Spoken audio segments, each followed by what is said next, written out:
Usage of could be அப்படிங்கிறது இங்கிலீஷ்ல ரொம்ப காமனாகவே எல்லாருமே யூஸ் பண்ணக்கூடிய டேர்ம். அதோட டெஃபினேஷன் என்ன அப்படின்னு பார்த்தீங்கன்னா, it express a possibility but we are not sure. ஒரு அன்சர்டனிட்டி. பாசிபிலிட்டி இருக்கும் பட் நம்மளால 100% உறுதியா சொல்ல முடியாது. அப்போ நம்ம குட் பி யூஸ் பண்ணலாம். இந்த குட் பிக்கு நிறைய ஸ்ட்ரக்சர்ஸ் இருக்கு. இப்போ ஃபர்ஸ்ட் பாருங்க, subject plus could be plus noun. இந்த ஸ்ட்ரக்சரை பேஸ் பண்ணி ஒரு sentence. She could B a teacher. என்ன அர்த்தம் அப்படின்னா, அவங்க ஆசிரியராக இருக்கலாம் அப்படின்னு அர்த்தம். அப்ப இந்த இடத்துல டீச்சர் அப்படிங்கிறது நவுனா ஆக்ட் ஆகுதா? அடுத்து பாருங்க, subject plus could be plus adjective. She could be happy. அவள் மகிழ்ச்சியாக இருக்கலாம். இந்த இடத்துல ஹாப்பி அப்படிங்கிறது அட்ஜெக்டிவ். நெக்ஸ்ட் பாருங்க, subject plus could be plus verb plus ING. She could be studying for her exam.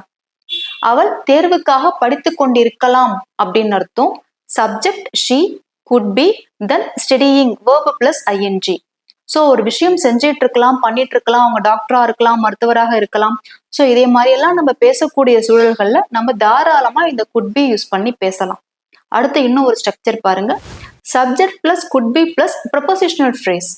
The answer could be in the book. இந்த answer வந்து அந்த புக்ல இருக்கலாம். ஸோ அப்போ த ஆன்சர் அப்படிங்கிறது இந்த இடத்துல சப்ஜெக்டா ஆக்ட் ஆகுது. Good be in the book அப்படிங்கிறது ப்ரொபோசிஷனல் ஃப்ரேஸ். ஸோ உங்களுக்கு ப்ரொபோசிஷனல் ஃப்ரேஸ் அப்படின்னா என்ன? ஒரு ப்ரொபோசிஷன்ல ஸ்டார்ட் ஆகி அந்த குரூப் ஆஃப் வேர்ட்ஸ் தான் நம்ம ப்ரொபோசிஷனல் ஃப்ரேஸ்ன்னு சொல்லுவோம் இல்லையா? த answer could be in the book.